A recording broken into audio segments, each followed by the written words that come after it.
German Zeppelin Hindenburg, queen of the skies, seen here from a universal newsreel camera plane as it sped over New York to its tragic end at Lakehurst, New Jersey, now lies at the Naval Air Station a twisted mass of metal. Shortly after these pictures were taken, showing the great skyliner saluting the millions watching it from below on its first trip of the season, the huge craft exploded while docking and blazed to a fiery end, taking the lives of almost half its 99 passengers and crew. Hours late on its trip from Hamburg because of headwinds, the Zeppelin had to ride out a thunderstorm along the Jersey coast before heading for the air station and nosing its way to the mooring mast. The wind is bad and the docking is a ticklish one, but it's all a thrill for the crowd of happy passengers eager to land after their transoceanic trip. Slowly the big ship warps in and the ground crews rush for the mooring line. In another 10 minutes or so, the great aircraft would have been snugly docked. But as the passengers crowded the windows to watch, a roar and a burst of flame near the big tail fins turned the ship into a flaming inferno.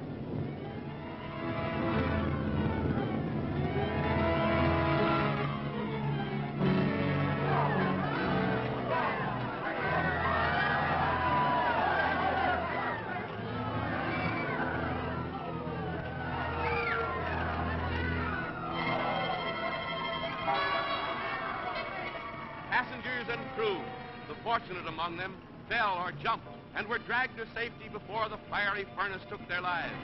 Heroic work by Navy and Army men risking their lives around the white-hot skeleton snatched more than one dazed and half-burned passenger from the blazing wreckage.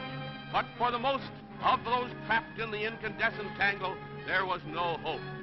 It's the greatest of miracles that anyone came out of the disaster alive.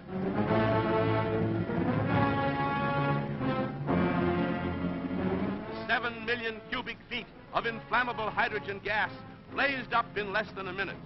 The hundreds of tons of fuel oil burns for an hour or more, with its dense black smoke making a pall over the tragic scene.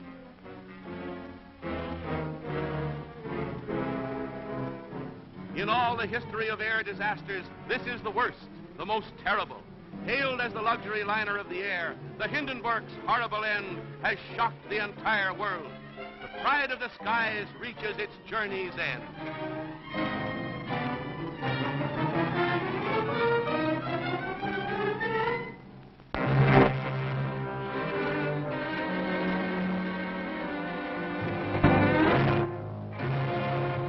A twisted, tangled mass of seared girders and bits of blackened fabric are all that remains of the proud luxury airliner Hindenburg that lies at the Lakehurst Naval Station. The death list is now 35, with 10, including Captain Pruss, still on the critical list.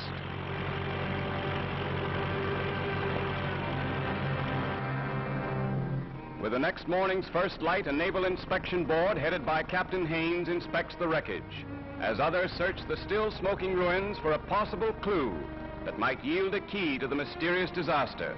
The remains of the Hindenburg will not be moved until the arrival of Germany's expert, Dr. Hugo Eckener, who heads a commission that will conduct an investigation simultaneously with the Department of Commerce.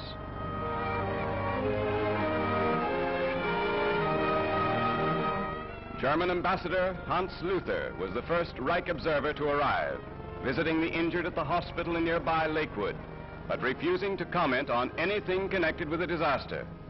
As soon as is possible, the injured who can be moved are carried to ambulances for transfer to New York, 60 miles away, so as to receive everything that medical science can offer.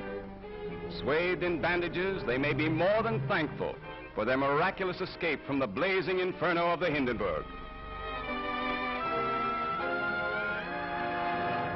Members of the crew not seriously injured were housed in the officers' mess at the naval station.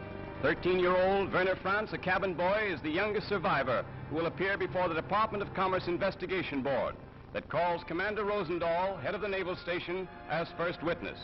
But experts believe the exact cause of the greatest of air disasters will never be known. Over the Hindenburg will loom a question mark that can never be forgotten.